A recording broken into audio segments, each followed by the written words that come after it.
I want to start us out, though, at the statistics around divorce.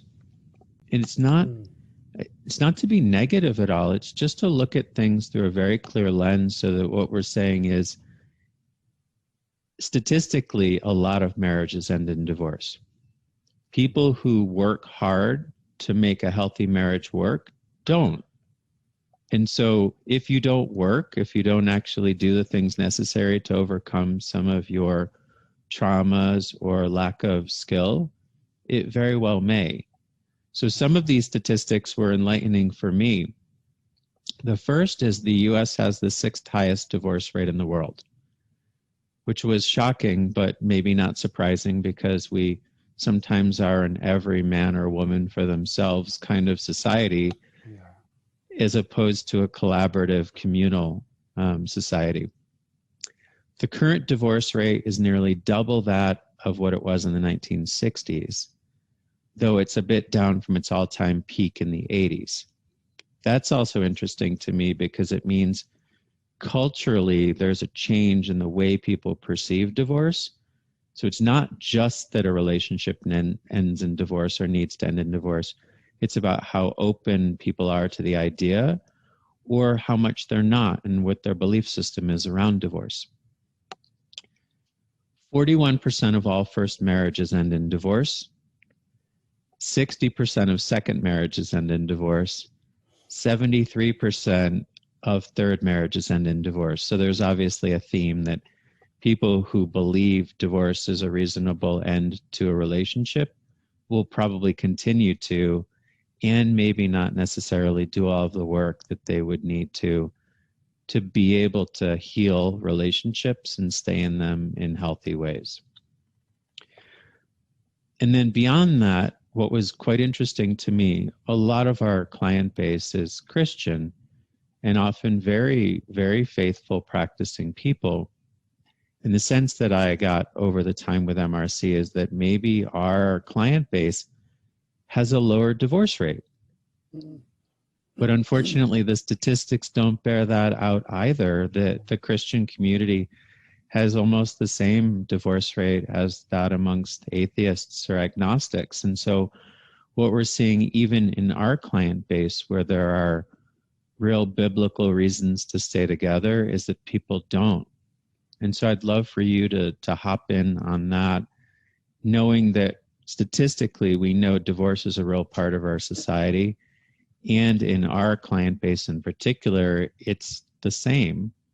So now we need to understand why that's happening so that we can begin to address it and help people.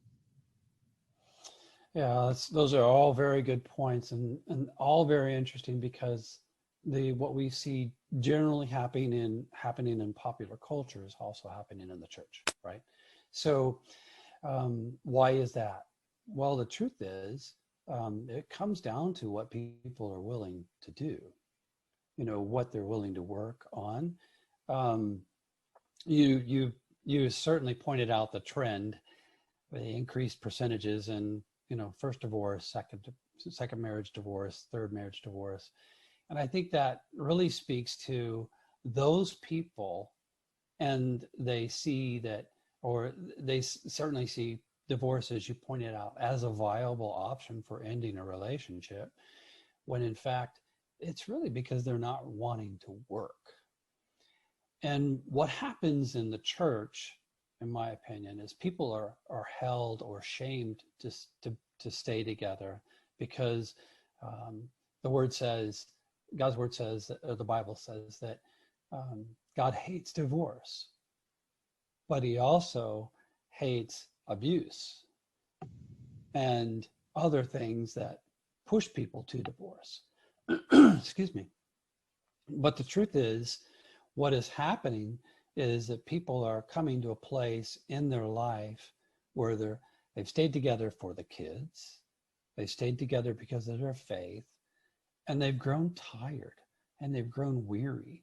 And so the clients we are seeing at MRC are people, as you know, Lee, who've been married 25, 30, 35, 40 years. Mm-hmm. And she's typically, it's the wife who's had enough. It's just, you can't treat me like, it's just us now. The kids are grown and gone, and I can't be with you every day if you're going to treat me like this. My escape up until now has been the kids or the church activities, and I'm no longer fulfilled there. I want intimacy with you, right? And so what's happening though in the churches, it's beginning to change, where they see, okay, and this is where we need to get to, is that separation could be a healthy thing for getting two individuals to a healthy place so they can have a healthy marriage. Mm-hmm. Historically, separation has only been seen, and is often seen in the church still, as a step towards divorce instead of a step towards a healthy marriage. Yeah. You reminded me, a lot of the people that I work with are, probably you too, are entrepreneurs or business owners, and many of them are in technology or software. The idea of guilt and shame that you brought up reminds me of how in software, sometimes you have two competing software programs running simultaneously, and they get in conflict, and then your computer hangs and you might have to restart. In this case, one is the belief that marriage needs to go on forever. And then the other is, I'm in an abusive situation and I know that that's wrong.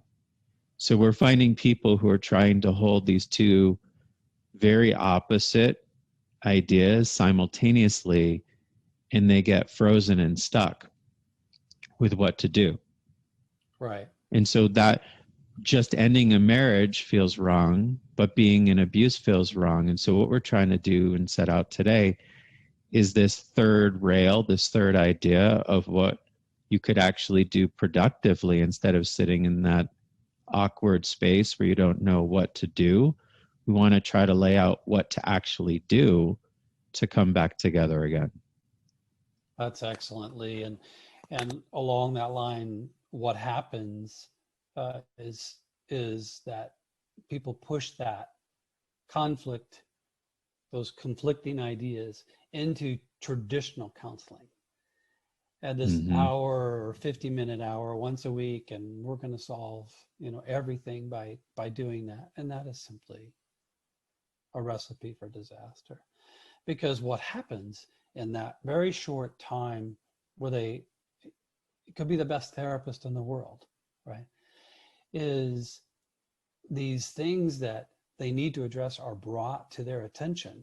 And then they spend the next 5 to 6 days arguing about those things that came up. They've not done any work independently.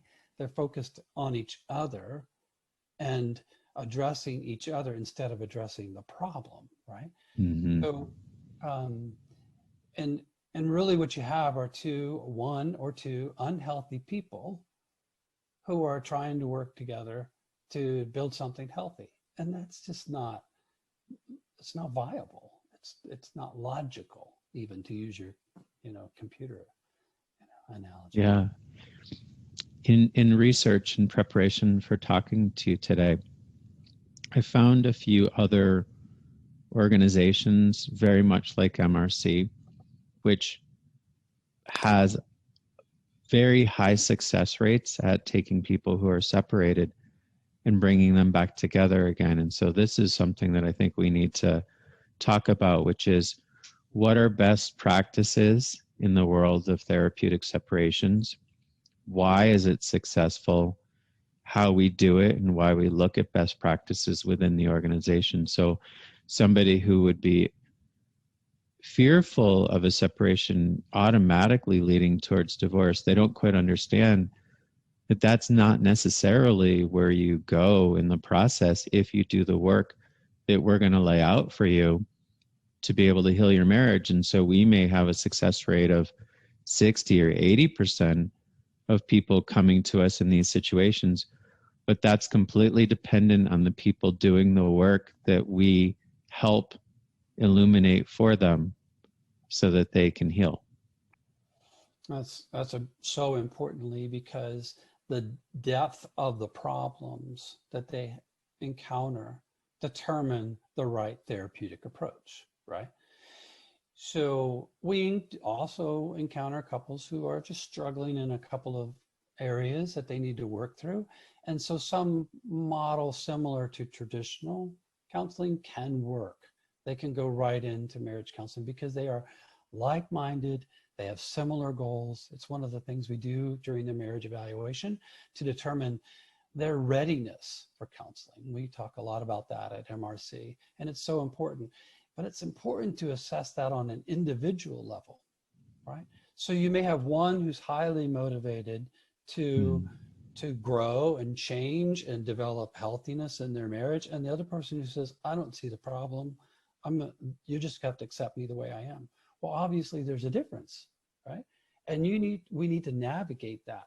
So we have to address the individual before we can address the marriage, if they ever get to that point, because they may not. They may grow farther apart through this process, but what we found by using the right methods is bringing them closer together. It doesn't mean we give up on the individual and stop individual work, because that has to be sustained as then you work together in the marriage, right? So we use the program like the Men's Core or the Women's Redeemed to address individual concerns and issues, right? Problems, right?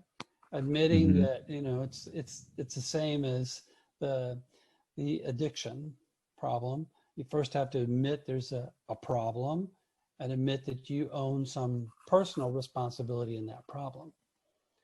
And that's what the individual work is for. And the separation, if set up correctly in a therapeutic way, allows for that distance and space for personal change, growth, and work. I think you identify a couple of things that are really interesting there. One is, I think about this as a couple walking along together. All we're doing is asking them to walk a little farther apart, but still in the same direction.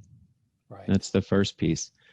The second thing that you mentioned is something we often refer to as target behavior, which is no relationship is completely one person's fault if things are at fault. It might be 90% and 10%, but we want the person with the 10% to take responsibility and be able to heal that as well.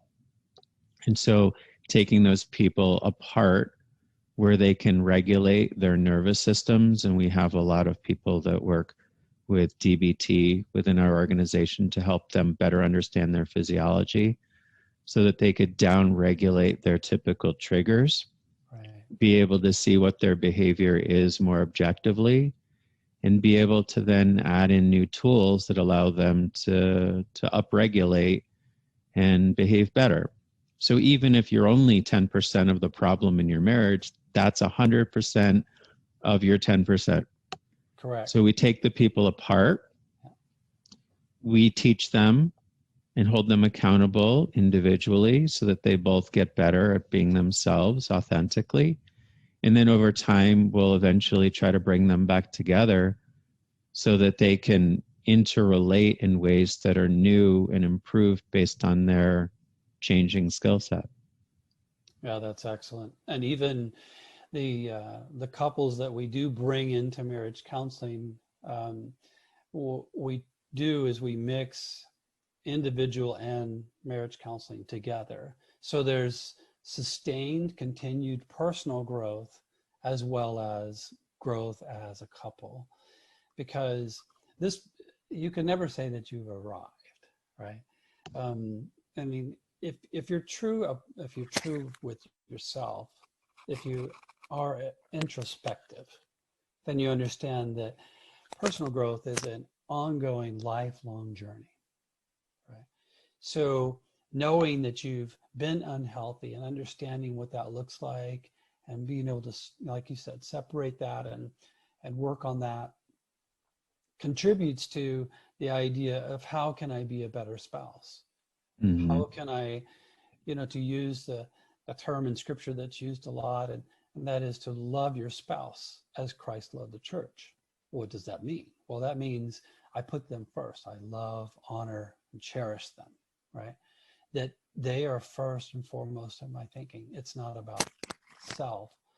And we get in these trenches of, well, he doesn't treat me right, so I'm not going to treat him right, or vice versa, you know.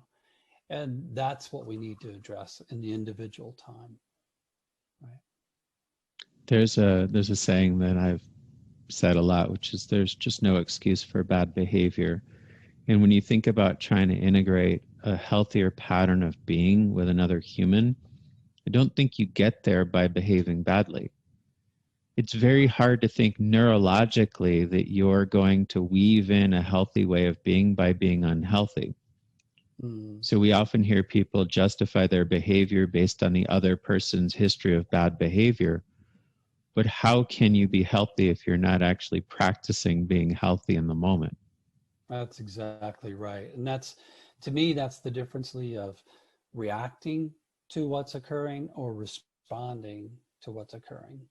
I talk a lot about that in core, teaching the guys to move away from reactionary, situations. So reacting is full of emotion, almost always negative, almost always ends in a bad place. Whereas, and I'm kind of a word association guy. So if you take responsibility and respond to the situation, you're thinking through, what's the outcome that we want? What's the outcome that I want? I'm taking responsibility. So I respond to my spouse instead of reacting to the situation. There's a way, so the people that are watching this are, I don't want to discount for them how much work it actually takes to learn and grow and behave differently. So I want to give a metaphor, which I've been using a lot lately. For anybody who's taken advanced math, there's this term called asymptote, which is in calculus, it's the curve that's approaching the x-axis, but never quite arriving there. So I think of personal growth work as lifetime practice. We're always doing something to try to learn from our mistakes or our blind spots. But the slope of the curve is affected by how much work we put in at the beginning. If at the beginning you pour yourself in, and in between sessions with somebody like you or me, somebody's reading and watching and practicing, their slope is going to be very steep, and they're going to make up a huge difference in awareness quite quickly. And that's going to mean that the next few years of their life are going to be so much easier. Right. But if what we see is somebody who's dabbling and doing very little and still thinking that they're going to change their life and their relationships, that's a very hard thing to do, almost impossible. So I want to just say to the people here, that statistic that we started with, that so many separations end in divorce, that's the group of people that aren't actually working very hard. That's correct. Right?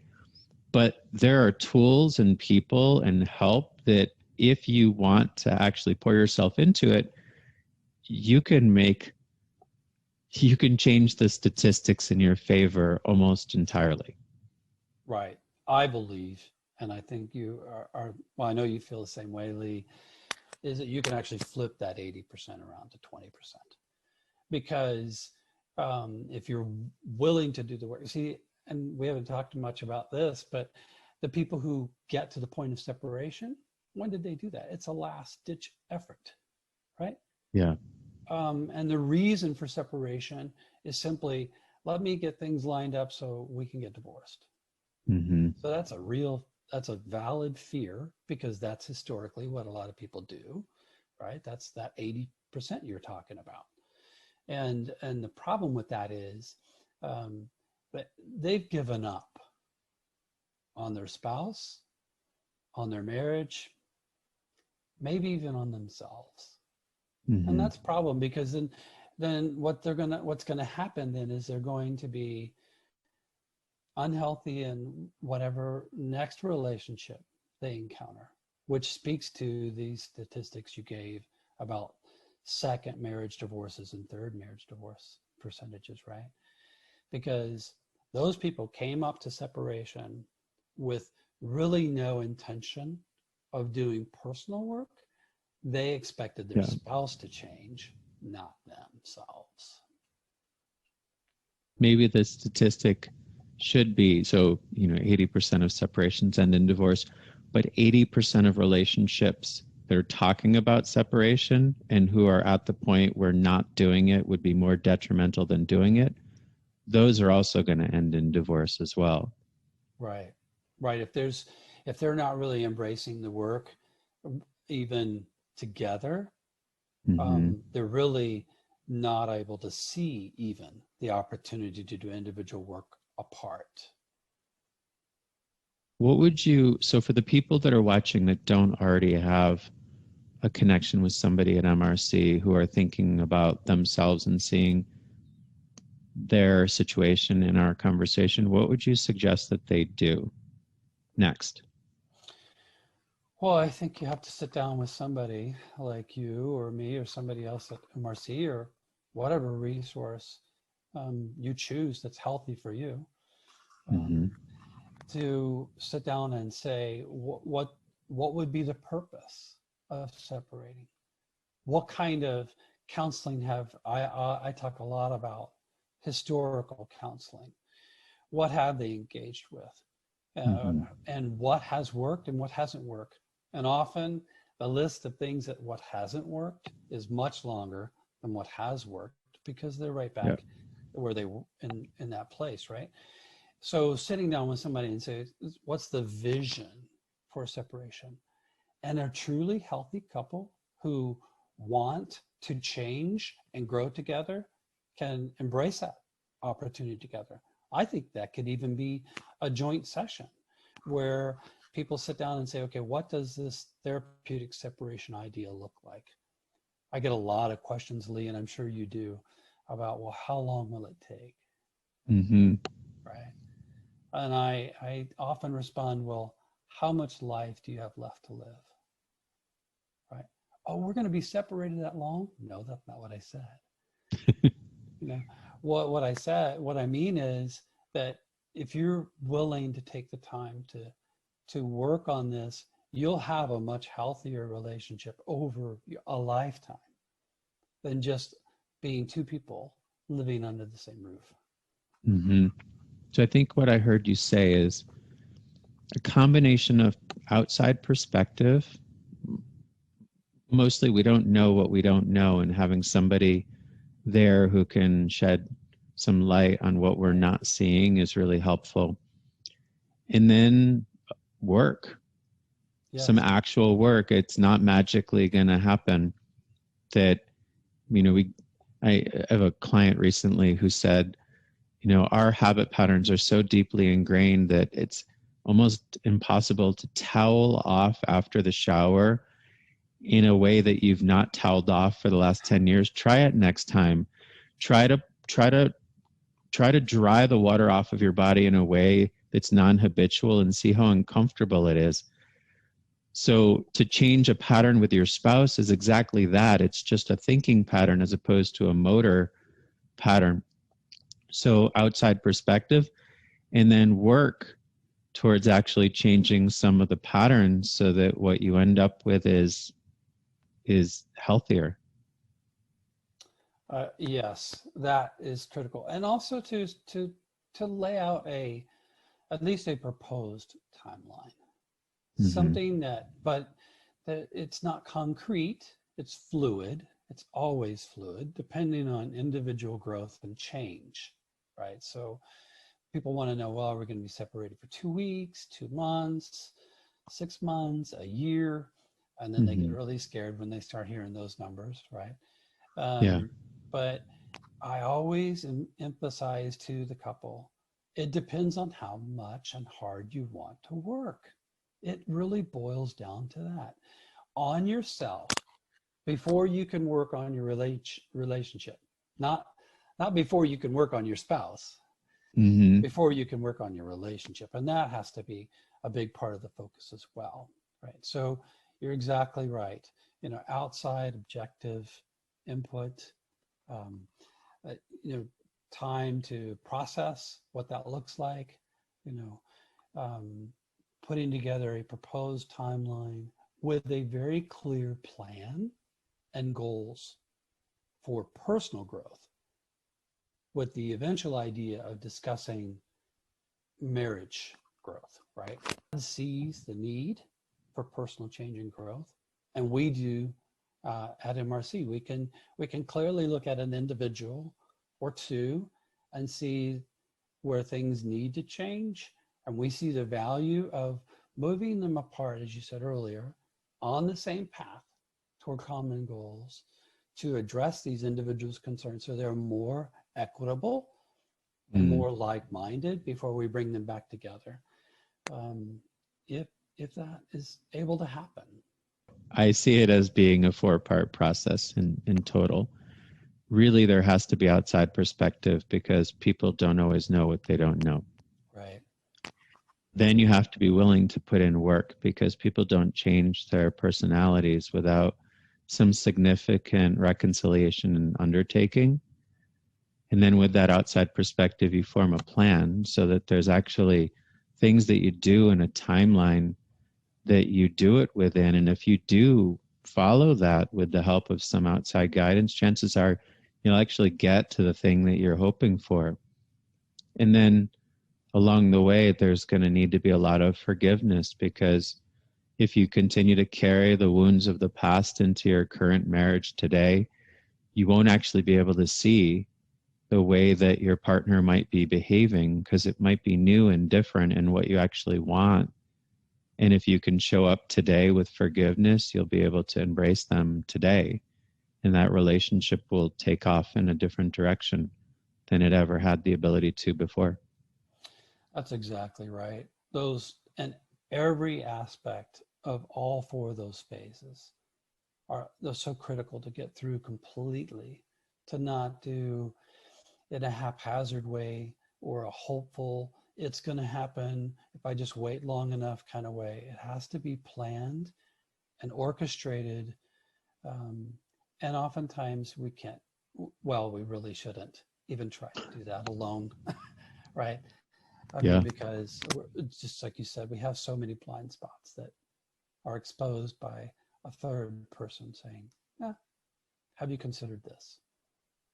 Yeah. Well, Lee, I've so enjoyed our conversation today. I know we're going to have more opportunities, but I know that people are probably, well, what next? What do they do next? I think the easiest way is to call in or email. In that way, we can start talking to you and finding out, one, if our programs are right for you, or an individual therapist would be the right fit for you. And we're also open if it's not, if the person's not ready, or if we don't have the resources specifically that they're looking for. We're not the kind of organization which would sell something or help somebody or try to advocate for something that's the wrong fit. So our internal staff are lovely people who are just there because they care and they want to help. So the easiest way would be to call in or email, and somebody can help explain what we do, and we'll find out if it's the right fit for you.